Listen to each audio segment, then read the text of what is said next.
Good morning student, welcome in bright online classes. हमारा topic चल रहा था वायरल डिजीज़ की। ऐसी बीमारियों की स्टडी कर रहे थे जो वायरस के द्वारा फैलती है, जिन्हें जो फैल रही एक दूसरे में आसानी से फैलती है उन्हें हम कम्युनिकेबल डिजीज़ कहते हैं। मतलब ऐसी बीमारियां जो इन्फेक्टेड पर्सन से हेल्थी पर्सन में स्प्रेड हो जाती है वह कम्युनिकेबल डिजीज़ कहलाती है। जैसे कि हमने फर्स्ट स्टडी की थी चिकन पॉक्स है, वह वेरिसेला जोस्टर वायरस के द्वारा फैलती है और उनके सिम्टम्स होते हैं कि हमें बुखार हो जाना, कफिंग होना और पिंक स्पॉट ऑन बॉडी, हमारी कंप्लीट बॉडी पे पिंक कलर के स्पॉट हो जाते हैं। उसके बाद में हमने उनके ट्रीटमेंट पढ़े थे, हमें क्या क्या ट्रीटमेंट करनी चाहिए, क्या क्या सावधानियां रखनी चाहिए। अब नेक्स्ट है डेंगू है, वह भी एक वायरल डिजीज़ है। पैथोजन क्या है? Dengue virus. जो डेंगू है वह डेंगू वायरस के द्वारा फैलता है। हमें कहा जाता है कि डेंगू किससे फैलता है तो हम आसानी से कहते हैं मॉस्किटो से, मतलब मच्छर के बाइट करने से, मच्छरों के काटने से फैलता है। वैसे ही मलेरिया भी मच्छरों के काटने से फैलता है, लेकिन अब इनमें ट्रांसमिशन क्या है? बाइट ऑफ फीमेल मॉस्किटो कि ये किसके काटने से होता है? फीमेल मॉस्किटो, जिसका नाम है एडिस इजिप्टी। तो डेंगू किस मच्छर के काटने से फैलता है? Female mosquito Aedes इजिप्टी। और मलेरिया है वह फीमेल एनाफ्लीज के कारण फैलता है। तो डेंगू वायरस और मलेरिया भी मॉस्किटो से फैलता है, लेकिन मॉस्किटो भी दोनों अलग अलग है। नेक्स्ट है सिम्टम्स। डेंगू के क्या क्या सिम्टम्स, मतलब हमें डेंगू बुखार हुई है तो हमें इनमें क्या क्या सिम्टम मतलब लक्षण दिखाई देंगे। फर्स्ट है फीवर विद हैवी चिल, कि हमें बुखार होगी लेकिन हमें हमारा जो शरीर होगा वह हमें ठंड लगेगी, हमें उसमें सब ज़्यादा से ज़्यादा सर्दी लगेगी, उसके साथ बुखार होगा। नेक्स्ट है हेडेक, हमारे सर दर्द होगा। पेन इन आईज, हमारे आँखों में दर्द होगा। बैक पेन, हमें बैक पेन भी होगा। नेक्स्ट है लूज मोशन, कि हमें लूज मोशन होंगे। लूज मोशन को हिंदी में कहा जाता है दस्त, हमें दस्त होंगे। नेक्स्ट है ब्लडिंग फ्रॉम नोज, हमारी नोज से ब्लडिंग होगी, हमारे नाक से ब्लड रक्त बहेगा, मतलब ब्लड निकलेगा। तो ये सिम्टम्स हो गए। नेक्स्ट है हमें डेंगू से बचने के लिए क्या क्या सावधानियां रखनी चाहिए, क्या क्या हम सावधानियों को बोला जाता है प्रिवेंशन।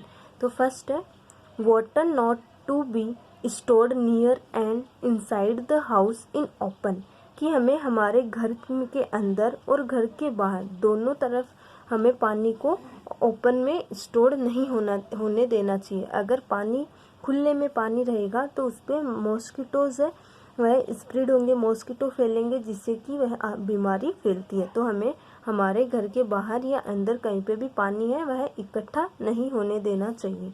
नेक्स्ट है spray insecticide in the house, कि हमें स्प्रे मेनली जो इंसेक्टिसाइड्स होते हैं कि मॉस्किटो को मारने के लिए जो स्प्रे होते हैं उनको, जो इंसेक्टिसाइड्स यूज़ किए जाते हैं उनका स्प्रे करवाना चाहिए। नेक्स्ट है dry the cooler when it is not working, कि जब हम कूलर का यूज़ नहीं करते तो उस टाइम पे हमें उसको सुखाकर, ड्राई का मीन्स होता है सुखाना, सूखा हुआ, तो सुखाकर उसे रख देना चाहिए। कि हमेशा कूलर को अगर यूज़ नहीं कर रहे हैं तो उसको एकदम सूखा कर ही रखना चाहिए। अगर उसमें पानी रहेगा तो पानी में मच्छर पनप सकते हैं। नेक्स्ट है कीप वूल बॉडी कवर्ड, हमें हमारी पूरी कंप्लीट बॉडी को कवर्ड रखना चाहिए जिससे कि मॉस्किटो बाइट नहीं कर सके। नेक्स्ट है use mosquito repellent spray and cream, कि हमें ऐसे मॉस्किटो स्प्रे और क्रीम यूज़ करना चाहिए जिससे कि मच्छर है वह रिपेलेंट हो जाए, कि मच्छर है वह उससे दूर रहे तो हमें मच्छर बाइट नहीं कर सकेंगे। नेक्स्ट है क्लीन योर सराउंडिंग, हमारे आसपास के जो इन्वायरमेंट है उसको हमेशा क्लीन रखना चाहिए। तो अगर मच्छर ही नहीं होंगे तो हमें डेंगू या मलेरिया जैसी बीमारियां नहीं होगी। तो इसलिए हमें घर के आसपास पानी इकट्ठा नहीं करना चाहिए। जब भी अगर ज़्यादा पानी इकट्ठा है, मच्छर मॉस्किटोज स्प्रेड हो रहे हैं, फैल रहे हैं, ज़्यादा से ज़्यादा हो रहे हैं, तो हमें इंसेक्टिसाइड का स्प्रे करवाना चाहिए, हमारी बॉडी को कवर कर रखना चाहिए और हमारे आसपास सराउंडिंग को, सबसे मेन इम्पोर्टेंट है इन्वायरमेंट को ही क्लीन रखना चाहिए। ये हो गया डेंगू। अब नेक्स्ट डिजीज़ है एड्स। एड्स की फुल फॉर्म होती है एक्वायर्ड इम्यून डेफिशिएंसी सिंड्रोम। तो एड्स की फुल फॉर्म क्या है? Acquired immune deficiency syndrome. तो ये एक्वायर्ड, ये पैथोजन एड्स किसके द्वारा फैलता है? HIV वायरस के द्वारा। किसके द्वारा फैलता है? HIV। इसके वायरस का नाम है HIV, मतलब ह्यूमन इम्यूनोडेफिशिएंसी वायरस। तो एड्स के पैथोजन क्या क्या नाम होता है? HIV, human immunodeficiency virus. तो एड्स और एड्स की फुल फॉर्म और HIV की फुल फॉर्म लर्न होनी चाहिए। नेक्स्ट है सिम्टम्स, कि हमें एड्स है तो एड्स के क्या क्या सिम्टम्स हो सकते हैं। फर्स्ट है लॉस इन बॉडी वेट, कि हमारी बॉडी का वेट है वह कम होगा, हमारा वजन कम हो जाएगा।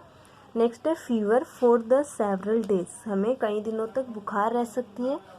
Next loss of the immunity to fight disease, immunity का मीन्स होता है प्रतिरक्षा, कि हमारी जो इम्यूनिटी पावर होती है वह लॉस हो जाएगी। जैसे कि हमें कई बार खांसी जुकाम हो जाती है तो हमें बिना टैबलेट लिए हम सही हो जाते हैं। तो क्यों हो जाते हैं? क्योंकि हमारा इम्यूनिटी सिस्टम होता है, मतलब प्रतिरक्षा तंत्र होता है, वह उस जो वायरस या बैक्टीरिया उनसे फाइट कर लेता है, उनसे अगेंस्ट वर्क करता है, जिससे कि हम आसानी से सेफ रख सकते हैं, आसानी से ठीक हो जाता है। तो अगर एड्स होता है तो एड्स में हमें जो इम्यूनिटी पावर है वह वीक हो जाता है। नेक्स्ट है स्वेलिंग ऑफ द स्किन, कि हमारी बॉडी है वह स्वेलिंग हो सकती है, थोड़ी थोड़ी सूजन आना स्टार्ट हो सकती है।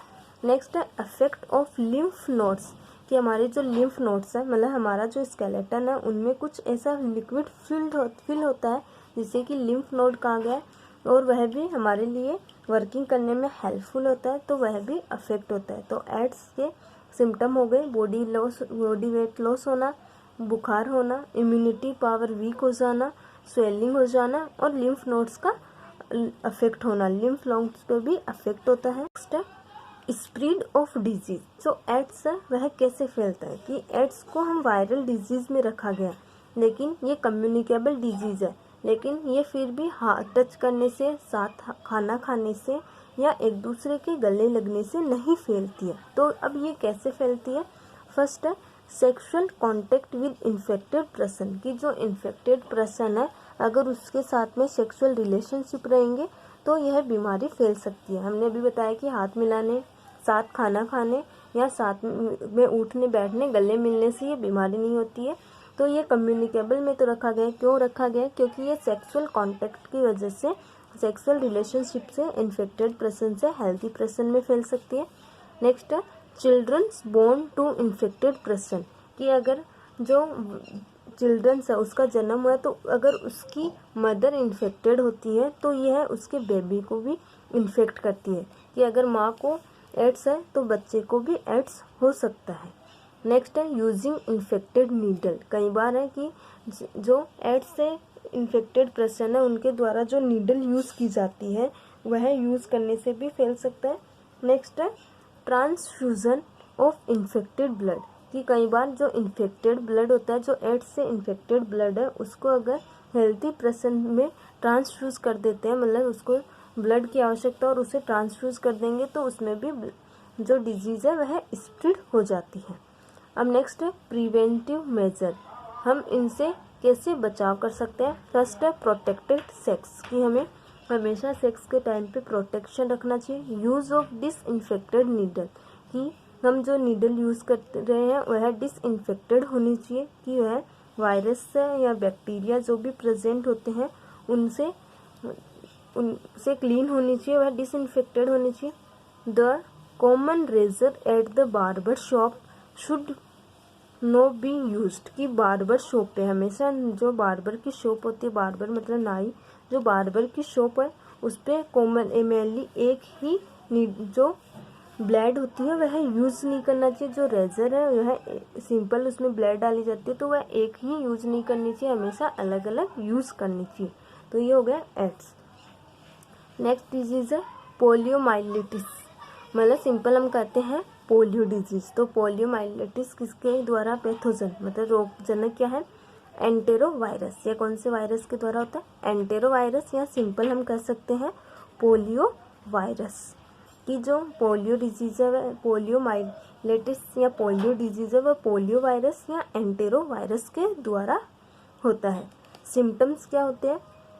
Stiffness of the neck, stiffness का मीन्स होता है कठोरता, कि हमारी गर्दन में कठोरता आ जाती है, कि कई बार हमारी गर्दन है वह कठोर हार्ड हो जाती है तो वर्क नहीं कर पाती।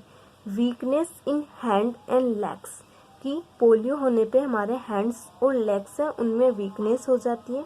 रेस्पिरेटरी फेलियर, कि हमारे रेस्पिरेटरी मतलब हमें श्वसन की क्रिया में हमारी जो हम ऑक्सीजन और कार्बन डाइऑक्साइड इनहेल व एक्सेल करते हैं तो उनमें हमें प्रॉब्लम हो सकती है। Paralysis in the case of intense infection, की है पोलियो है वह ज़्यादा हो जाता है तो बॉडी का कोई भी पार्ट है वह पैरालाइज हो जाता है, मतलब बॉडी वह पार्ट है वह वर्क, हमारी बॉडी का पार्ट है, हैंड है या अगर लेग में होता है पैरालाइज तो वह पार्ट वर्क नहीं कर पाता।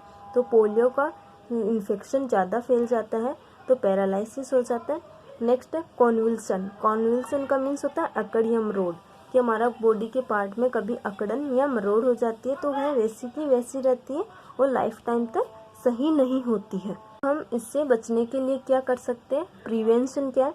Oral polio vaccine should be given to baby under plus polio campaign. Campaign मतलब अभियान, की हमेशा प्लस पोलियो अभियान में हमें बेबी को ओरल पोलियो वैक्सीन पिलानी चाहिए, कि हमें हमेशा पोलियो की बूंद ड्रॉप पिलानी चाहिए। तो हमें ऐड में भी दिखाया जाता है कि 5 साल के कम बच्चे को हमें पोलियो ड्रॉप हमेशा पिलानी चाहिए जिससे कि वह पोलियो से बच सके।